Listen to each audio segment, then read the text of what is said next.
Hi, Pedro. Thanks for letting me know there was no sound. Appreciate that.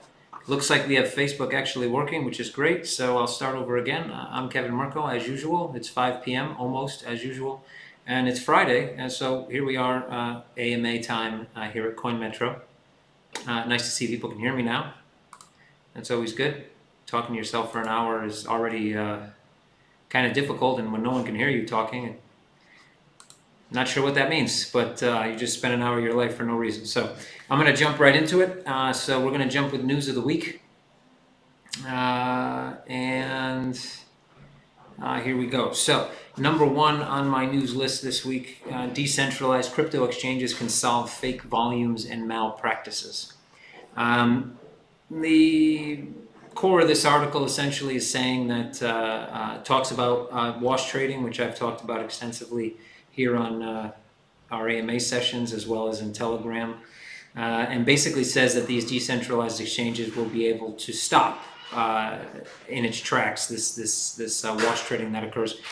And that's generally true. On a decentralized exchange, you're not going to have the issue with wash trading because essentially there's no centralized point of trading, which means that you're going to have two separate counterparties always exchanging between one another.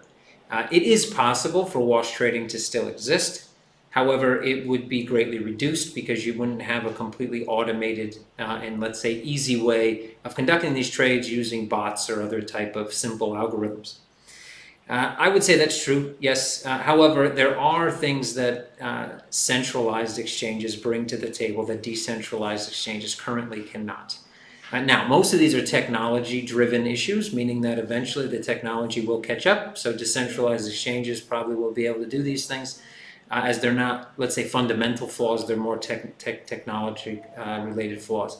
However, you have to understand that for newbies, and there always will be a new class of newbies, people that have never been involved in crypto, the idea to have their own wallet and this wallet ID and these hash codes and even using something like MyEther wallet or blockchain or any of the Etherscan, any of these day-to-day tools that, let's say, crypto people use, are quite overwhelming to the average person right now. And that's going to continue for years to come. That's not going to change overnight.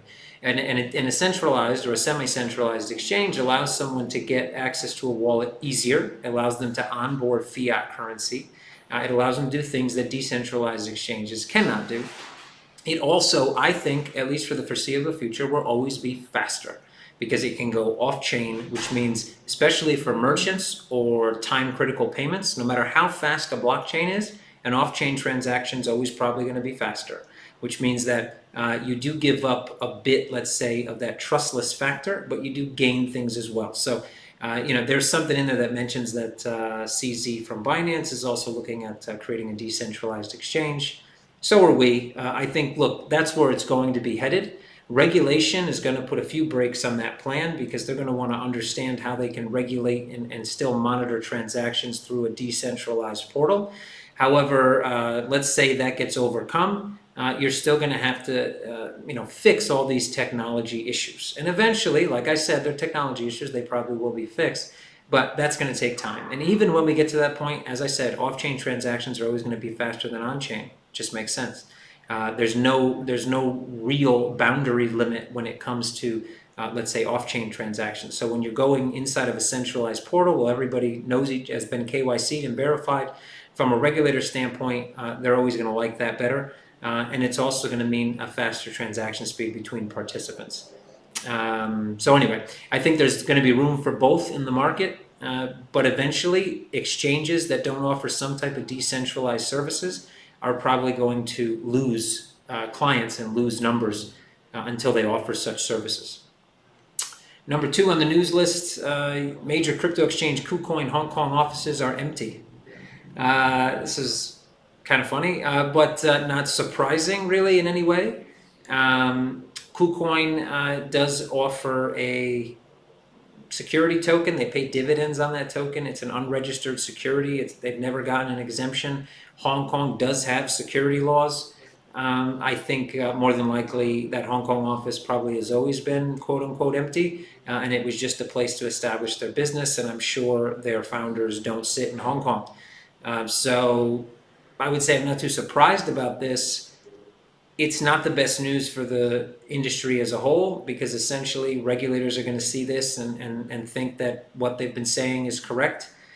Banks are going to see this, and banks, for the most part, especially after MiFID II and ESMA. So ESMA, which is part of the, let's say, global, well, not global, but EU-wide regulatory umbrella, essentially says in their latest legislative attacks, let's say, on the overall financial industry, is that if a financial company onboards another financial entity, and that entity is regulated but doesn't have a substantive presence or substantial presence inside the country where they're regulated, they cannot do business with them. So this is already something that banks, for the most part, and financial intermediaries have already stopped doing. But news like this is definitely going to make their way back to the regulator. They're going to think that, well, ESMA makes sense, good thing we did that, and they're going to probably move quicker to apply those type of regulations to crypto, which is probably not a bad thing, but it doesn't put crypto in a good light. And like most news stories don't, unfortunately. Negative news usually gets more press than positive news, unfortunately, in our world. And this is just another kind of instance of that. But yeah, it doesn't really surprise me, but I wish it was a better news story about KuCoin. Number 3, U.S. sets up crypto exchange information sharing program. Definitely not a surprise here. The U.S. likes, data is king, and the U.S. likes to share it all the time. They like to know what everybody's doing. This is why, to be honest, the blockchain kind of falls right into their lap. This type of technology allows them to track things that they never could track before, and definitely makes them smile, I can guarantee you. Even though outwardly they may be frowning, inside they're smiling.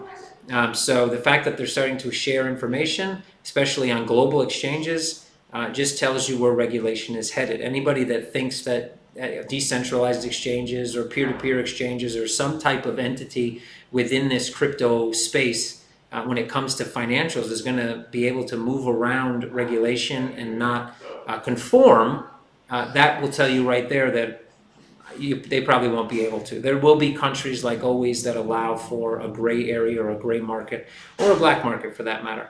But worldwide, when you talk about the powers that be, meaning the European Union, the UK, US, Australia, Japan, China, etc., regulation has come, will continue to come, and will continue to shape the way that this industry does business.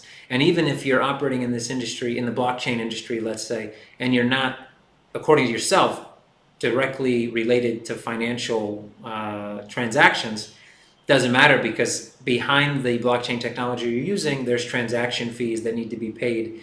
There is still monetary flow, which means you're still indirectly affected by every single piece of regulation that comes out.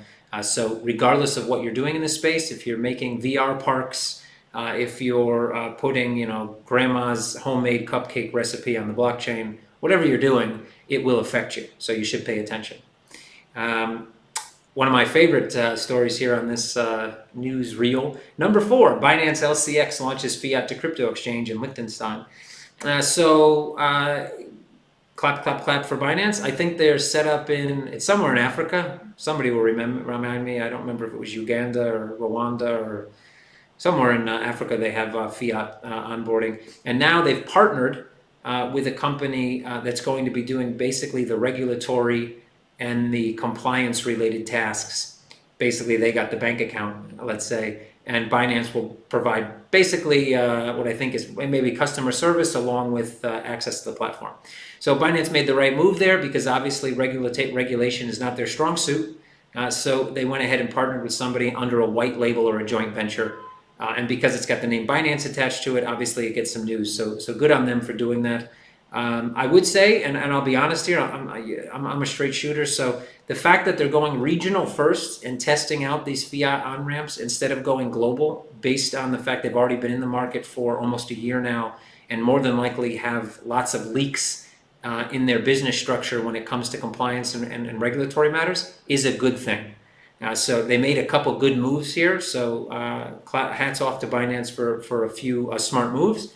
And, I know some people are going to come back and say that this probably isn't good for us. I don't see it that way. I see it as good for us. We need Binance either to continue not following any regulatory rule sets and eventually get shut down, or we need them to apply financial rules to their business model so that when they get on their very large soapbox and talk about how they run their business, regulators applaud them rather than frown at them. Because if they're applauding Binance, it makes it much easier for other companies like ourselves that are good actors in this space to be able to acquire the licenses we need and operate legally and compliantly. So, way to go, Binance. I'm not a big Twitter person, but if I was a big guy on Twitter, I would send CZ a congratulatory tweet about this one. Number 5, Ripple picks 3 crypto exchanges for international XRP payments. So I've known about this for some time, talking to Ripple about this for probably 4 months or so. I think it's Bittrex, Coin.ch or PH or something like that in the Philippines. And there's one other one, which I'm totally going to forget, Bitso in Mexico. Bitso, those 3 have been active. They've had Ripple active on their exchanges for quite some time. It only makes sense that they would use these exchanges as payment gateways. We're still in discussions with them that once we go live, we may look to do the same thing for the Euro market, which is obviously a much larger market, and probably initially in the Baltic Nordic area and then expanding out. And the fact that we're going on a regional approach also means that there'll be other regions of the world we may be able to attack for them. And if it makes sense for us commercially, and it makes sense for the payment network as a whole to grow and perhaps end up taking on the likes of Visa, Swift, et cetera, et cetera, et cetera, then we'll look into it. I know there's a love-hate relationship with Ripple, and I understand that, especially from a crypto-centric standpoint, because their main token isn't really tied into their main business activities. However, there is still some good to be said about Ripple, and I do think that, especially from a base currency strategy, meaning that trading Ripple against other currencies, whether they be fiat or whether they be cryptocurrencies inside our book, makes sense because it's a quite liquid pair and it provides some liquidity back to the exchange. Number 6, more than half of top cryptocurrencies, let's say crypto assets, have no function, study shows. Well, that shouldn't be a surprise to anybody. I would say 80-90% of ICOs never do anything and have no function. So considering the fact that the vast majority of crypto assets that exist in the marketplace come from ICOs, they are either tokens or in some cases coins that are created on their own blockchain, are tied directly to ICO projects that never actually come to fruition. Well, no surprise there. What I would say is you get these same numbers in every industry everywhere in the world, meaning that if you were to take the amount of people that want to become a doctor, and I'm not saying when they're 3 years old, because if you asked any kid when they either want to be a doctor, an astronaut, a police officer, or whatever, a lawyer. But if you really, even if you query people that started their first year of college to who actually become and finish medical school, the percentages would probably surprise you. Same thing goes for people who want to start a small business and actually succeed. Same thing would go to people who want to become a world-class athlete and actually succeed.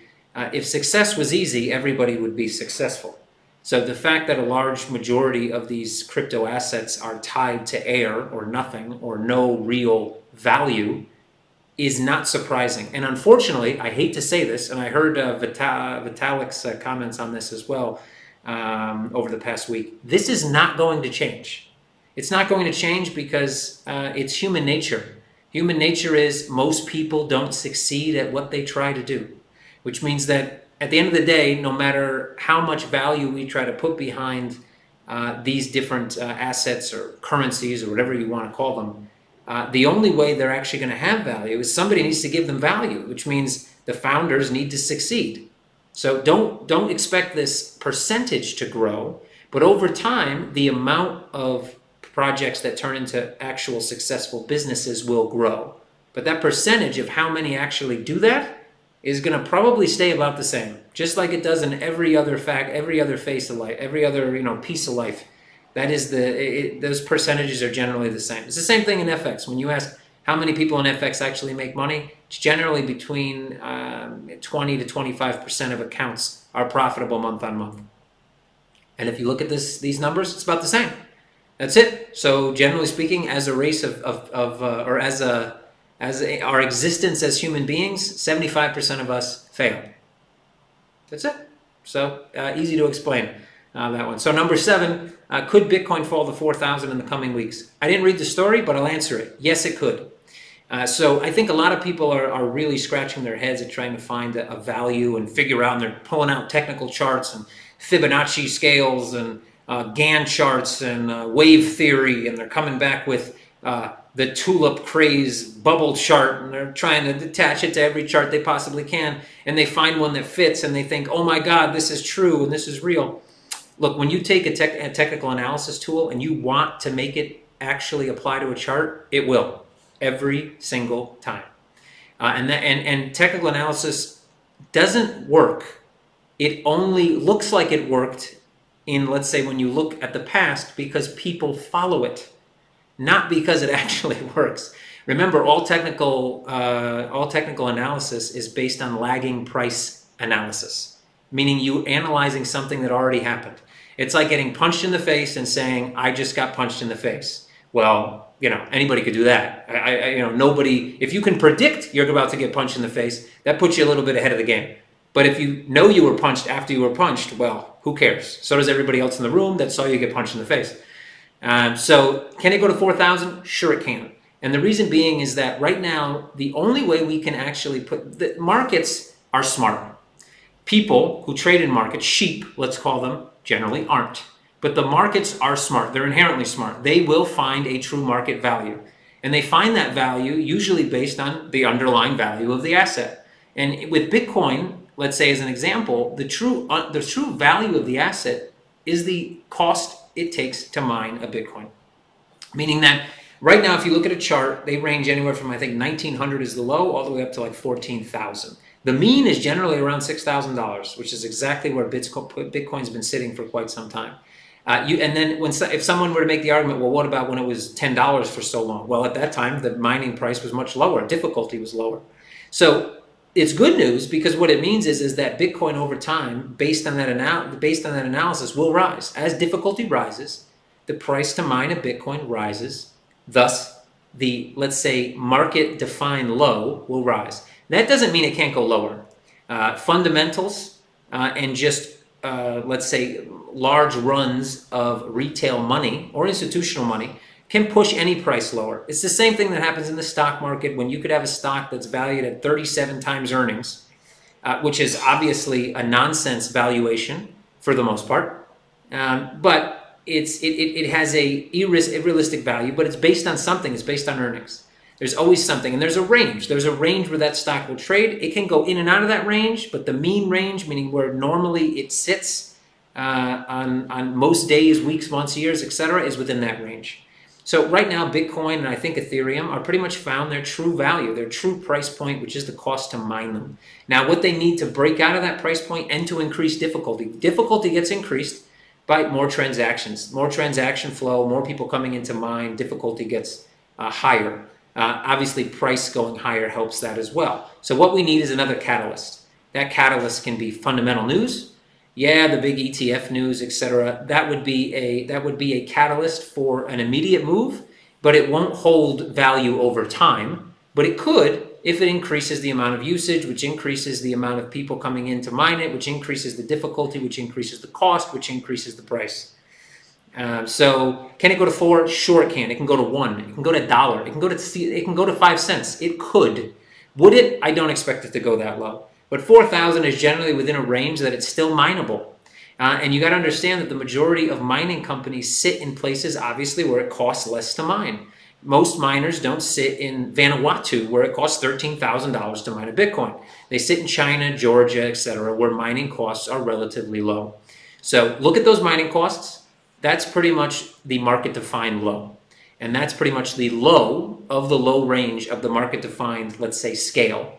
And that's really what you should look at when you try to price. Technical analysis is great, and I've used it in my career. I'm not saying it's not useful, but it doesn't tell you where price is going. It tells you where price was, period. The rest is speculation. Number 7, there's a huge opportunity for everyone in crypto. It's called KYC AML. I looked through this the other day. Somebody posted it in Telegram. Anyway, I looked at it. I had a look at it. Decent article. Look, I've been saying since the start, we have to be compliant. And even though it's funny because even when we've spoken now to the FSA here in Estonia, we've had two meetings with them. Well, one with the FSA, one with the Ministry of Finance. We've had meetings in the Netherlands. We've had verbal conversations with other regulators around the world.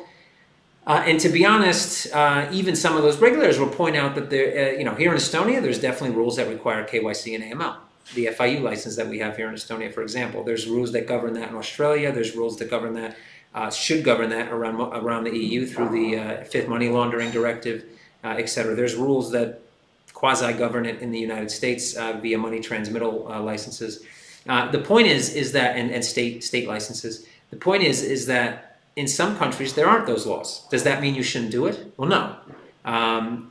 We know, look, if you're providing an exchange of currencies or whatever, assets, and you're charging a commission, that's a financial service. There might not be a clear definition of what the license is right now, but you could almost attach it to another license that already exists, which means as a good actor in this industry, you should raise the bar from what you're doing internally to onboard your clients, etc., to at least what exists in other markets.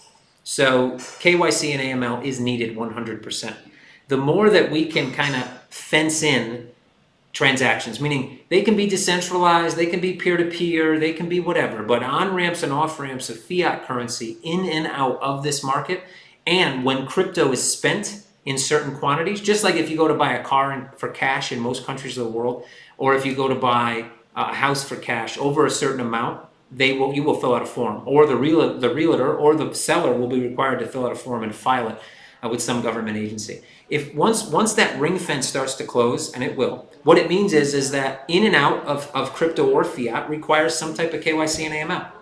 What that means from a regulator standpoint is that they know who are using these currencies. They no longer become anonymous to them. They become way more known than even let's say fiat currency is by far. They can see all transactions. They can link it back to different actors, etc. So that's going to happen, and the faster that we do that, the faster that regulators and banks become more comfortable with what cryptocurrency is. Insurance. Once we get the insurance industry comfortable with crypto, you can, for all these hacking stories, who cares? Who cares?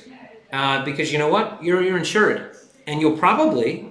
This is my assumption right now, but I bet you when this happens, you're going to be insured for the full amount you have on your wallet, not 250,000 or 200,000 or 100,000 stipulated by the government like they do at most banks in most countries that have some type of governmental insurance.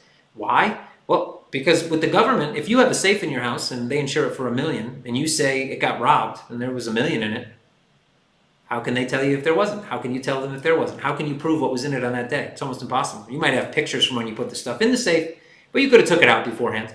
So the risk there is quite high, but they still insure those type of safes, even in people's homes. But if you insure a hardware wallet for X amount of money, and the insurance company can hook up through an API and see exactly what's in there the moment it's stolen and where it went, and then track it on the way out, and probably be able to shut the door so that those people that stole that cryptocurrency can't move it, because at that point all exchanges should be KYC and AML compliant. There should be services in between those exchanges that share information that would say this wallet has stolen funds, and then any wallet connected to that wallet that transferred funds would be shut down. That's where we're going. Everybody that's talked about, let's say this George Orwell, like 1982 type of situation, in a bad light, we're going to see it, and crypto is going to be one of the major reasons it happens, and the reason it hasn't happened beforehand. Blockchain, to be honest, is a perfect technology to build that ring fence with. It is perfect. And even though it was initially thought about, let's say, to be made in this white paper by Satoshi, to be this decentralized utopian element to take away power from governments and central banks, really what it did is create the perfect blueprint for a completely ring-fenced economy. And that does bring in good things. Trust me, it brings in good things. Again, you can get money stolen out of your bank account. You'll never get it back. But if you get money stolen out of a wallet, that can be immediately reported to a shared infrastructure where all onboard and offboard ramps into other currencies are alerted. It's blacklisted and cannot leave. And when it ends up at one of these exchanges, it's taken back. It's frozen, sent back to you. It could be quite amazing. Last news on my chart here is Bitcoin ETF fans might find satisfaction in Sweden. No, they won't. The ETF, we talked about this before, but ETFs by themselves are not going to create some type of giant catalyst that pushes us to 1 million per Bitcoin. That alone will not do that. It is a small fundamental catalyst that will probably push some retail and some smart retail money, dumb and smart retail money back into crypto, which may get us back to a median high. Maybe even we get back to the high watermarks, which are whatever, 20K Bitcoin, 1400 Ethereum. I don't think so, though. I don't think it's enough. And that would be an ETF in a highly liquid market like the US or the UK. An ETF coming out of Sweden is like, me announcing the Kevin ETF. Not much liquidity behind it. No real presence behind it. It's not going to cause the waves that are needed and the comfort and the overall, let's say, spark that will be needed to really push a catalyst back into this market that we need to go back and see those high watermark highs. But it's not bad news. So in that respect, bring it on, Sweden. Launch your ETF. Let's see Bitcoin go up by, $300 and then coaster back down over 2 days back to where it was. But, the news will be good, and any good news is good for this market. I'm going to jump into Reddit questions. So I think we have about 9 this week, 9 people. I don't know, we might have more than 9 questions. The first is actually, and I have been kind of pre-reading this while I've been giving the last answer just because it was quite long, so I wanted to dissect it a bit. So first part, is this from Desmav on Reddit. I heard in the AMA that you will alter the vesting period a bit. In the community, many people had this discussion, and most people were against this. The people who were under vesting are already up in their initial investment by 300 to 400%. For those that don't get that comment, what he's referring to is the fact that when they bought in with Ether or Bitcoin, Ether were probably 3 to 4 times higher than they are right now, meaning that since we pegged our token to euro, not to Ether, and now you'll see why.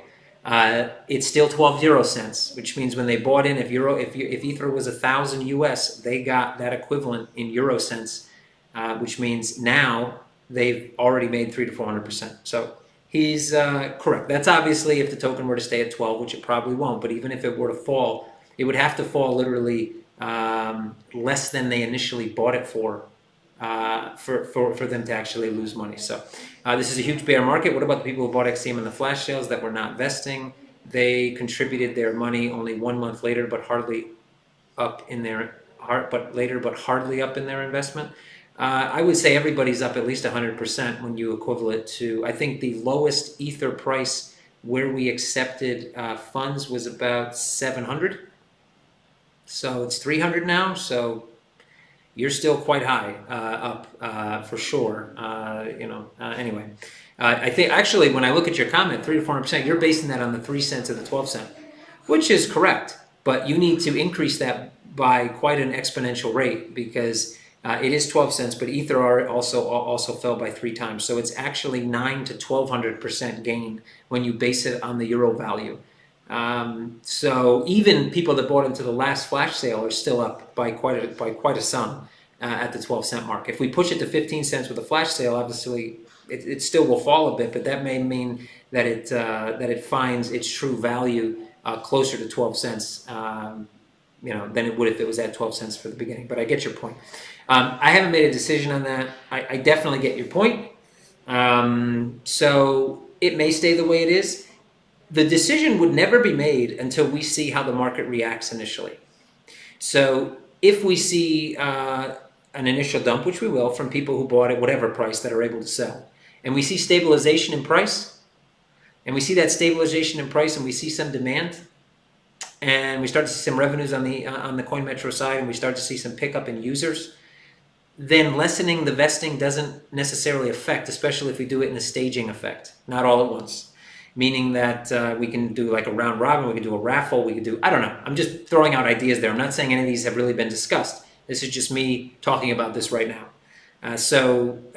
I wouldn't, if it was done, it wouldn't be done in a way that it would be able to affect the underlying price. We wouldn't want to affect everyone else by giving a benefit to only a small amount of people. That would definitely not be why we would do this. The only reason we would do this is if we saw that there was no underlying effect to everyone else.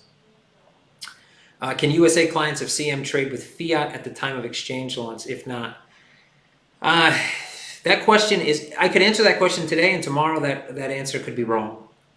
So if we launch today, the fiat question is a difficult one, and there's a lot of regulatory around that, because in order to hold fiat, we need e-money licensing. But e-money licensing will come from the EU initially, not from the US. There are other ways to do this. I've made my point that I do not like stable coins. I don't at all, especially those that are distributed among multiple players, where you need to have trust in an external player, and even the exchange you're trading on has no real management of that stable coin, quote unquote.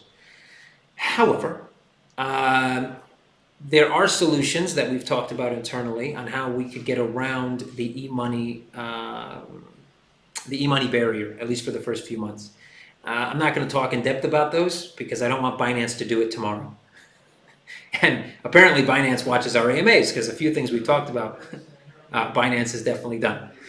So I'm not going to mention how that would be done, but there are ways to get it done. So it's possible. I don't think it's that probable. I think the first initial launch, we will probably restrict US access. However, the goal would be to get US access as fast as possible, but to do so in a compliant manner. Regarding having another flash sale, I was one of the few contributors that were not opposed to the idea, but now in this brutal bear market, it is unlikely that anyone will buy XCM. That depends. That depends on a lot of things.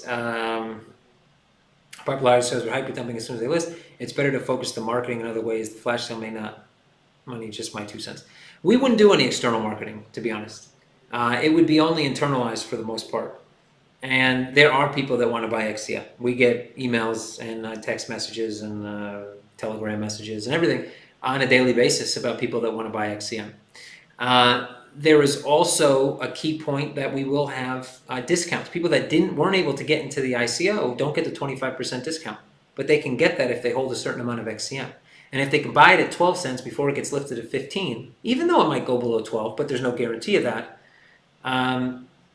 there's not much of a reason not to buy, especially if you're going to hold it over time and your volumes are to a certain extent. Even if it goes below 12, you will make your money back regardless, and eventually it goes higher and you sell it if you want to. It also, so that there are a lot of ICOs, blah, blah, blah. Yeah, you're right.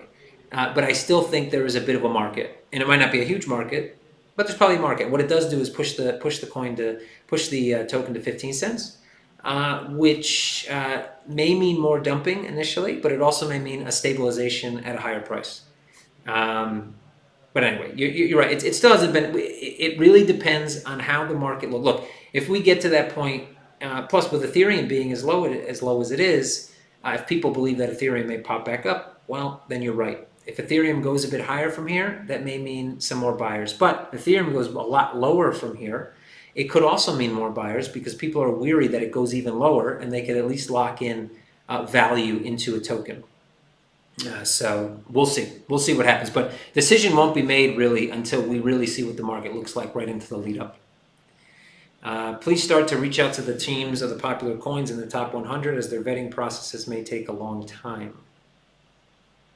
These projects, obviously we will start to reach out, but there are other priorities before we start to do that. Where we will start looking at business development here shortly, and the business development will start to go out. There are certain tokens and coins that we know we want to list. There are there's ones that have reached out to us. We need to be very diligent. We also don't want to start the process too soon, because if the overall, let's say, we're at the mercy of if we take on a token or a coin that we feel passes the muster that isn't a security, and then they alter their business model and become a security, we're at risk. So it really needs to be, again, I wouldn't be too worried about jumping into this head first and doing everything as quick as possible. That's generally not the best way to run a financial business. I know everybody wants to get their feet wet and start seeing revenue. Trust me, I do too. But things need to be done at the right pace to make sure we do them correctly. And I'm not really talking about development, or I'm not really talking about, let's say, operations. I'm talking solely about risk And that risk revolves around compliance, that risk revolves around regulation risk, that risk revolves just around, internal operational risk, I guess, as well. But all that needs to be done near perfectly. All we need is one major mistake to cause a domino effect in that light. We can have lots of little mistakes in development and make our way through.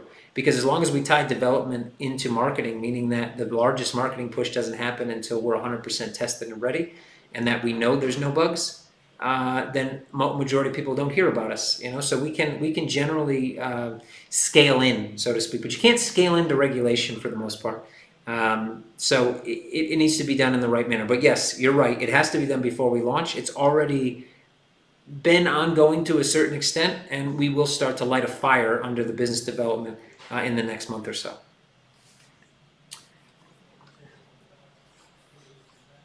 In some popular altcoin Telegram channels, we have been noticing that many new exchanges are reaching out to projects to get the listing process started, and the teams are not showing any interest in listing on the new unknown exchanges. So I think CM's explanation, the listing fee and fiat gateway to all altcoins, regulated exchange.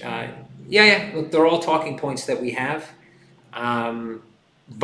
Initial fake volume on a wash trade exchange is one thing, but partnering with somebody that's going to be able to offer investment opportunities to retail investors, going to be able to bundle your token or coin inside this ETF, is going to be able to bring managers that can come in and trade your token and bring in liquidity, that is going to be able to actually understand from a regulatory perspective how to operate, and we're not going to run into an issue where, we have to stop trading now, we're going to cut you guys off now because we didn't do our homework first, is of a much less risk, a lower risk to these businesses.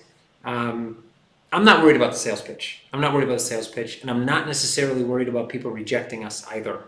There will be tokens that, if they reject us, it's probably a good thing. It's because they don't understand the market. And if we work with players that don't understand the market, what happens is that they can alter their business model and affect both of our businesses.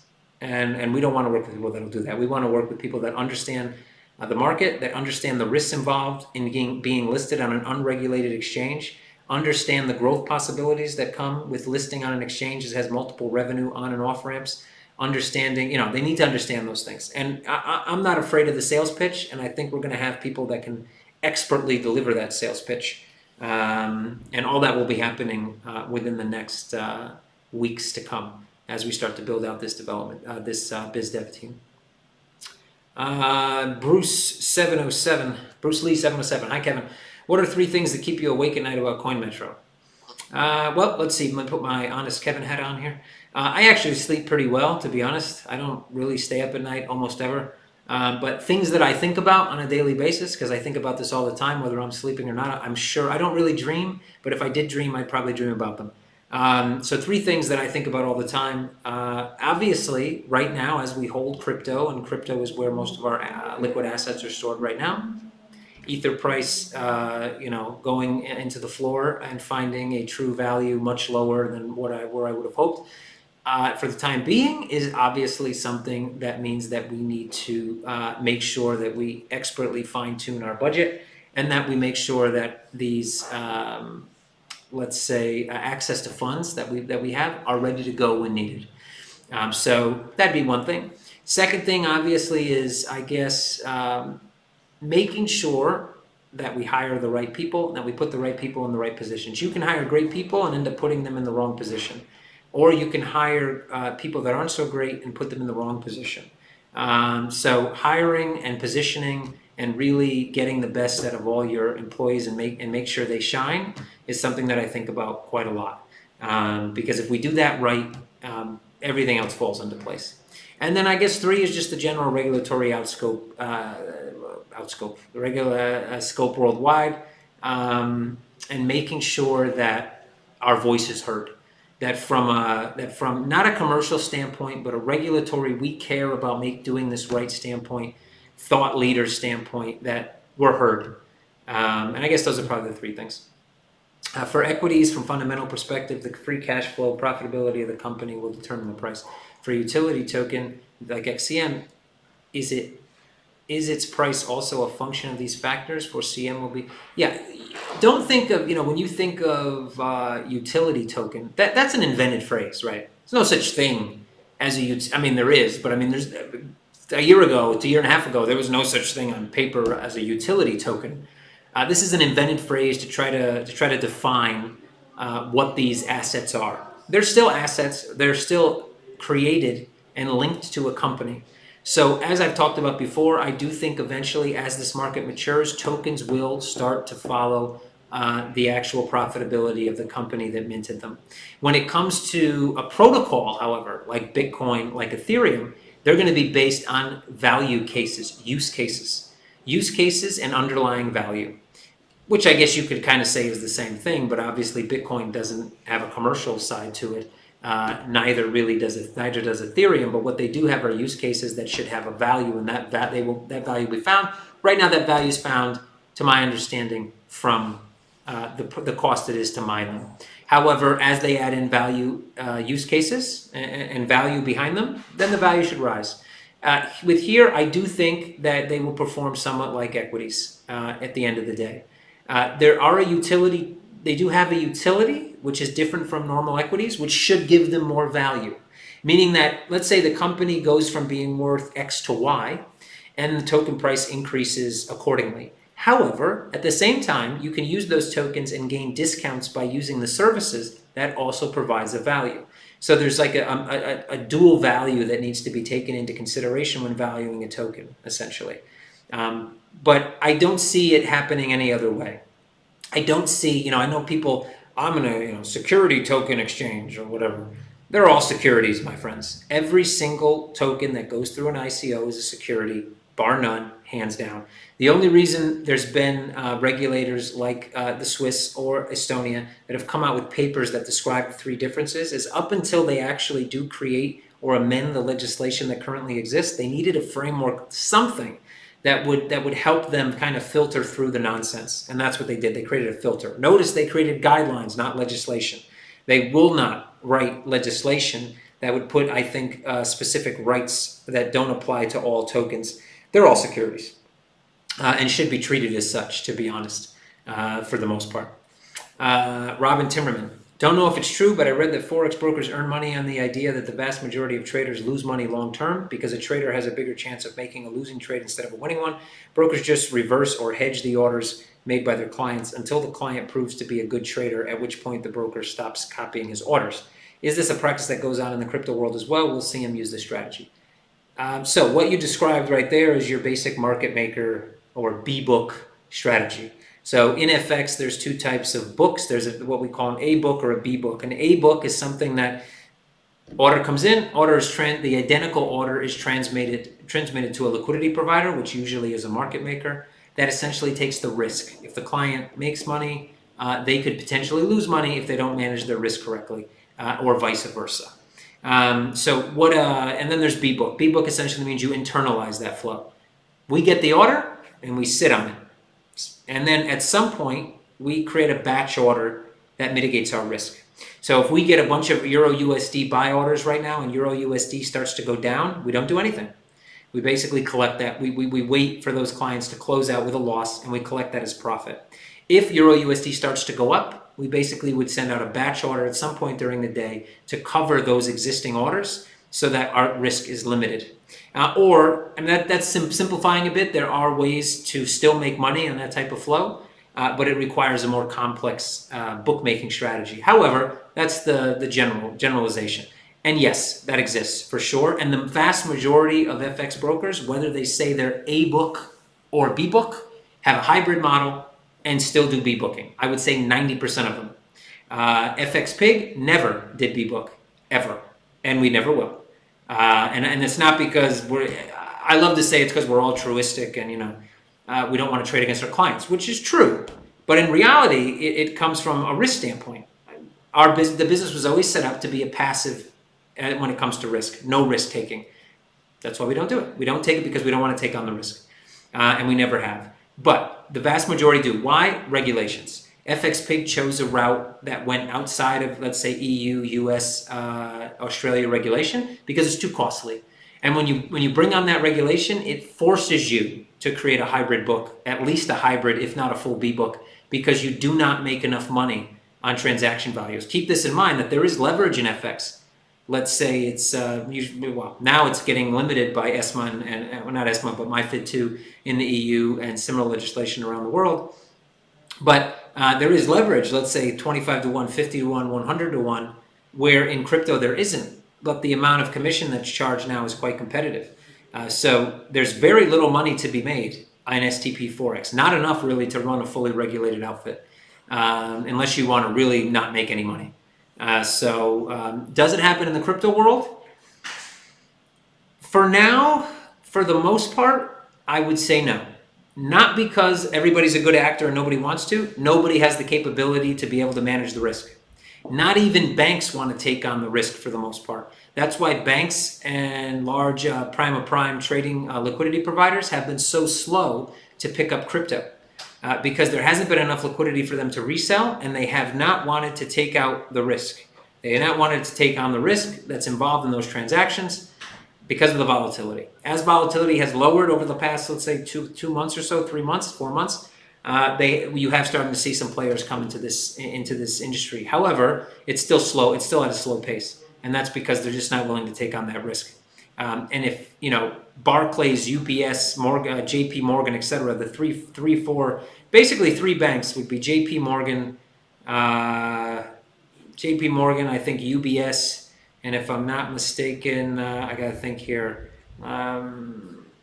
Well, I'm going to say there's still 5, but there's 3 major. Anyway, out of those 3 major liquidity providing banks, they hold about 55% of all liquidity in the FX markets. And they haven't yet really come into crypto. And there's money to be made in crypto. And it's because of the risk. So if they can't do it, if they haven't figured out a way to mitigate their risk yet, not figured it out, but even looked at it yet, your normal brokers and your normal, let's say, exchanges haven't, for the most part, haven't either. Tall threes from crypto, tails from crypto maybe. There's a few letters and numbers and a little binary action going on in there. Like tails from crypto. Okay, what are the team's opinions of the KuCoin exchange? The team, I can't speak for the team. Myself, never used it. Saw their website, know that they pay dividends, which automatically that would keep me up at night. It definitely is classified as a security. It doesn't, even with the current guidelines that are in place in several parts of the world.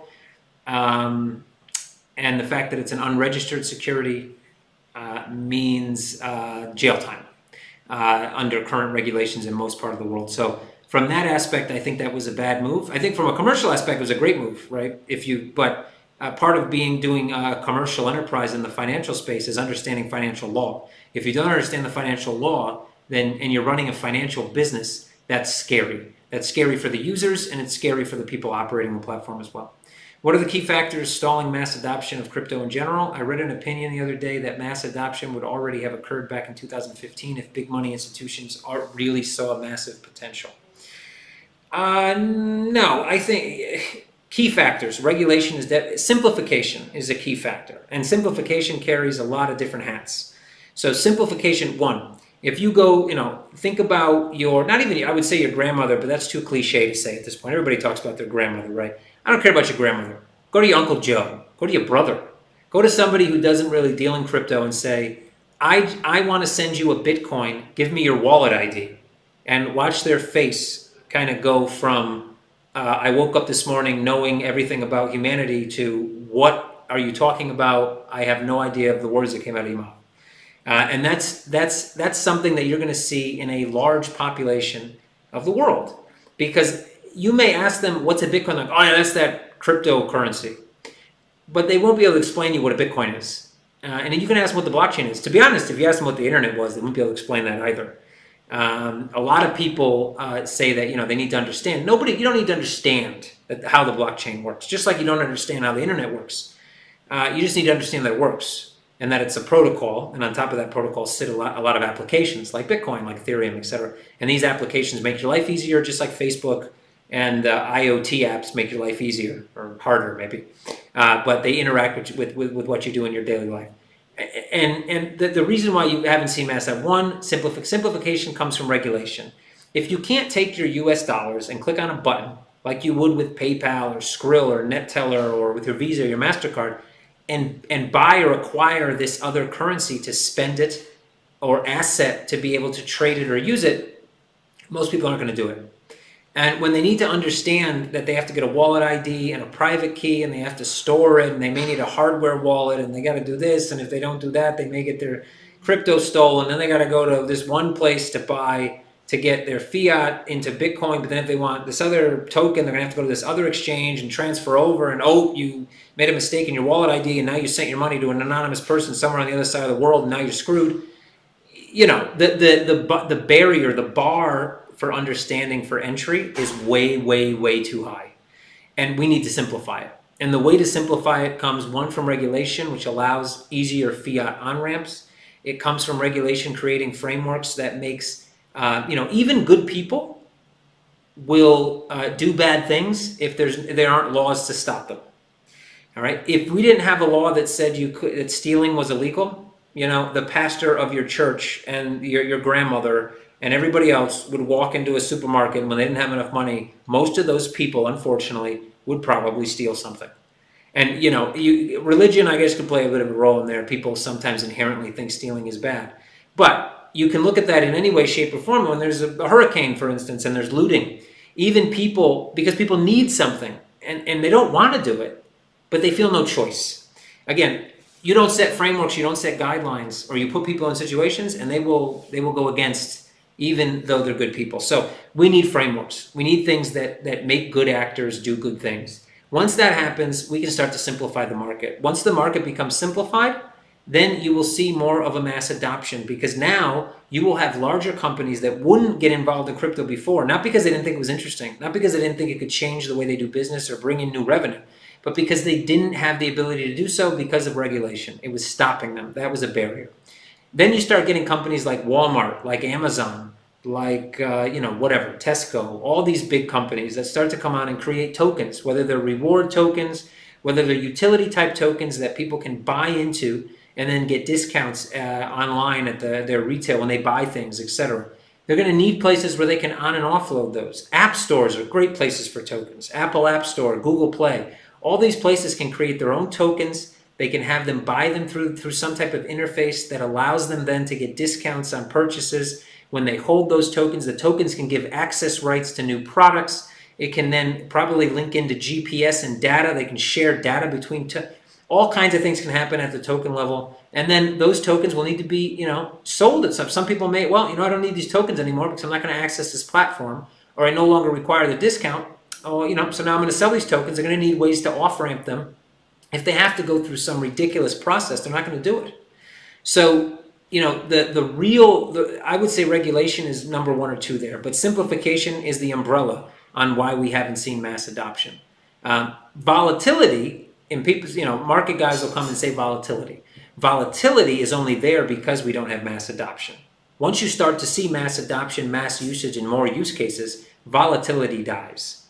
You only really see volatility in illiquid markets. You don't really see volatility in liquid markets. Now, you can get an argument that, what happens when I see the USD or the Euro move 1% in a day or 2% in a day? That happens because the market goes illiquid. There's some type of fundamental news that comes out, some type of news story, some catalyst that pulls liquidity out of the market, makes it on a liquid market for 5, 10, 15, 20 minutes, 3 hours, 5 hours, and the price moves erratically. So what you need is liquidity. And when liquidity enters the market, because it becomes more simplified, because regulation opens up the doors to larger players, we will start to see mass adoption. It's a good question, though, and it's one I could talk about for hours, but I'm going to move on, because if not, I will talk about it for hours. CoinMetro fan. Hi, Kevin. What's the relationship between wallets and trading accounts in CoinMetro? Can a user have multiple trading accounts associated with the same username? And if so, does each trading account have own set of wallets, or are wallets separated from trading accounts? If the latter, is it the intention for the simplex and intermediate exchange screens to operate on wallets, whereas the trading screen would operate on a trading account? Okay, so some of those rule sets haven't yet been defined because we haven't really sat down and figured out what was the most streamlined or, let's say, a compliant way to do this. But if you want to, from the top of my head, I would say that yes, there will be essentially, there will be a margin wallet, that's for sure, which will segregate basically margined currency, margin trading versus regular trading, that's for sure. I do envision, yes, there probably will be a trading wallet. Wallets are really for on-ramp, onboarding and offboarding of funds, meaning through the Go platform, you would fund a Euro wallet, a Ethereum wallet, a whatever wallet. From that point, you would move those funds into your base currency and then move that into a trading wallet where you could trade. Exchange is just where you do an exchange from one wallet to another. Trading, however, becomes trading, and it's linked to either a margin wallet or a regular trading wallet. Would you be able to have multiple trading accounts under the same wallet? To be honest, I have to actually go to development on that and see how currently we have architectured the trading infrastructure. Right now, I would say no. I would say one trading wallet means one trading account. Can you open multiple trading wallets to have multiple trading accounts? That should be possible. The reason I get, there is use cases for that. We have clients that have multiple trading accounts, multiple strategies, etc. So I would envision, even if that's not available day one, it would be something that we would make available in the future. Robin Timmerman. Hey, Robin, haven't seen you on Telegram. Not that I've been there too much, but I know people are missing you. Don't know if it's true, but I read that. Oh, same question. Okay, we had a duplicate. Okay, so we're through the Reddit questions. Let me run and do a quick update here. Mainly going to tie this update into, let's say, a bit more matured. And I've had a chance maybe to talk about them on a board level before I release. But as far as the updates go in development, so we have our TradeView version is going into the second mockup, static mockup. Intermediate update. The intermediate update is now in development to go out to our beta testers. Android app now has a new streaming element in the top bar. The CoinMetro Smart project, which is name may get changed at some point, is in our design phase right now for Android and iOS. This is basically going to encompass a few different add-on services into the mobile app. And there'll be more information on what those services are. And there'll be services that are only available in the mobile app that aren't available on the web app. So we'll release more information on that when we get closer to further through the design phase. And we have iOS an update was sent for approval with bug fixes and improvements on web views. So we're waiting on approval from that through Apple. And I would expect to have that, Apple generally doesn't have a strict timeline, but on Facebook, I bring up Facebook here. Got a bit of a lag on my side, guys. Give me a moment. I put laptops through quite a bit of strain. This one's only about 3 months old, and I think I need a new one. So bear with me here. I actually can't open Facebook, so I'm going to try to see if I can see here. I do see the top of this one quite well. How did you value XCM at 12 cents? So XCM was the initial XCM value through the ICO was I can't say the value. It wasn't that we created the value. We created a tiered value structure that got us to a point where the tokenomics made sense from a perspective of how much money we needed to raise, the amount of infrastructure we were going to be able to build, and what the perceived value of that infrastructure was going to be once it was built. So between the amount of tokens that we wanted to actually create and the value that we needed that token value to hit is how we came up with the 15 cents actually was the final value, and we made it to 12 cents based on the tiered selling structure that we had. I see another question. I'm sorry I can't really read who said it, but hi Kevin, will there be trading against the odd in the near future, or is that a work in progress? Deposit, trade, withdrawal. So we need to have liquidity in odd in order to be able to provide it. Australian dollar isn't on the current list to have by the end of September. But I would envision that it'll be something. It's something, but we're going after an Australian license, so we'll go after, obviously, Australian clients. As we build up an Australian client base, we will be pressuring our liquidity providers to provide us with some underlying liquidity. And as we start to bring on Australian clients that ask for odd-based deposits, we will start, we'll probably start to allow odd-based deposits, but they'll have to convert to another base currency at first. Once we see that hit a threshold where we believe it can sustain orders inside a book, then we can start to release it. The majors, maybe Bitcoin first, then Ethereum, etc. Deposits and withdrawals would come first because it would allow us to take some data so that we would understand at what point we would be able to actually release some type of trading. So we could probably have that within maybe 3 or 4 months of launching the exchange, somewhere in that area, maybe sooner. It really depends on how many Australian residents we have, or just people interested in depositing, withdrawing, and trading in AUD. I'm going to try to open up Facebook here again, guys, because I don't know if this isn't scrolling or it generally just scrolling a bit here. Okay, yeah, so it does seem to be scrolling. I have a question from Pedro on YouTube. What was the main reason not exchanging ETH into fiat during this downtrend? Roughly what percentage of proceeds were transferred into fiat? So initially, we didn't have any fiat on-ramps because unfortunately, when you're going to launch an exchange, you need regulation before you can even think about getting the ability. We could have opened an account in an exchange and then transferred to fiat on the exchange, but even that took about a month and a half.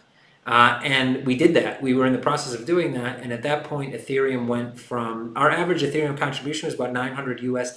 I mean, not the contribution, but the average price of Ethereum based on the contributions that we received, and it was already down towards 7,600 by then. So it was already down roughly 30%, and so we held off. And since then, we didn't get a really stable banking option until just recently. So what we have a very small amount of money in fiat actually, though we've spent money. So obviously we've spent roughly 2.5 million, I think, up to this point in related costs to development, to staffing, to et cetera, compliance, regulation, et cetera, over the course. So we have spent some money. And we generally have what we need for, let's say, next month's expenses in fiat. We do have the ability in October to click on some fiat money if need be from a linked party, from a shareholder. So which we probably will do if prices stay at this level. So I'm not worried, but yeah, in hindsight, for sure, it would have been great to be able to have those fiat on ramps and been able to offboard crypto immediately. But there was several reasons why it just wasn't possible. And even if it was possible at the time, everybody likes to say that, you could see some capitulation happening in the market for sure. But I don't think anybody envisioned such a quick drop or down to, and once you're at a 50% loss, it becomes much more difficult to get out, especially knowing that we didn't have these fiat, the ability to bring on more fiat money into our pool until later on in the year. So if we would have gotten out, there could have been the possibility that we would have ran into money issues. So yeah, right now we have funds in fiat for let's say next month, and we will have to exchange some more crypto for sure. Okay, guys. If there are any other questions, we just passed the hour mark, but I'm willing to hang around a bit. If there are any questions, extra questions, I can definitely take them in and answer them.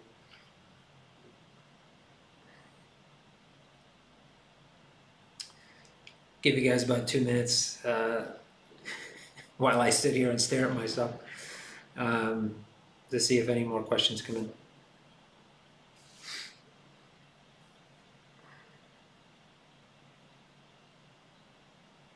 Remember, guys, we're on Facebook and YouTube actually again this week. Finally, back.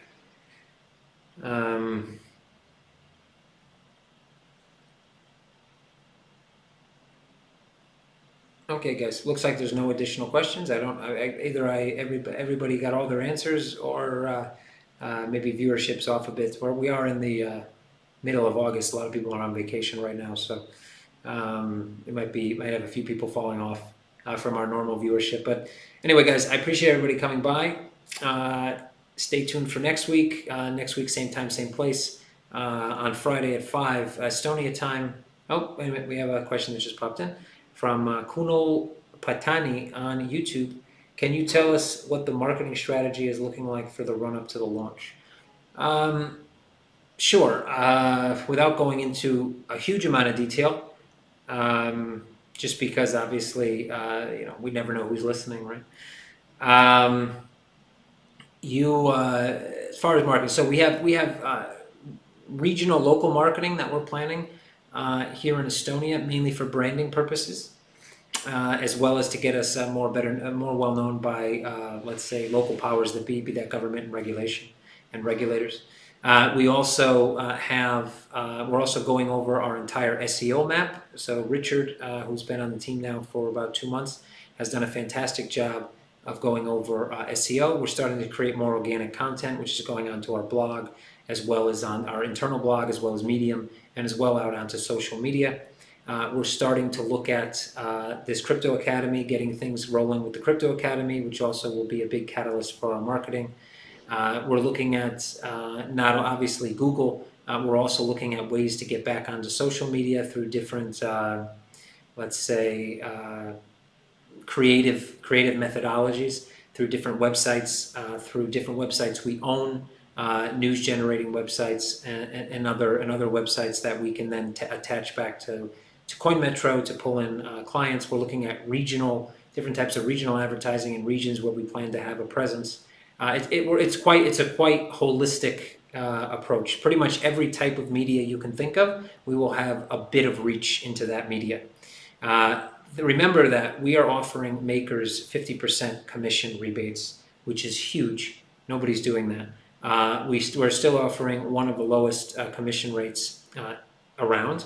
We're going to offer those 50% kickbacks. We're going to offer an ambassador program that's going to allow tiered ambassador commissions down to several different tiers. We're probably also going to offer some type of unique structure around that ambassador program that offers some type of bonuses tied to like year-end success stories and a few other things. So there's a few unique, to be honest, just the fact that we will have fiat on and off ramp possibilities, we're paying makers, and the fact that we're going to have liquidity across 4 fiat majors and 5 crypto majors is a marketing push in itself.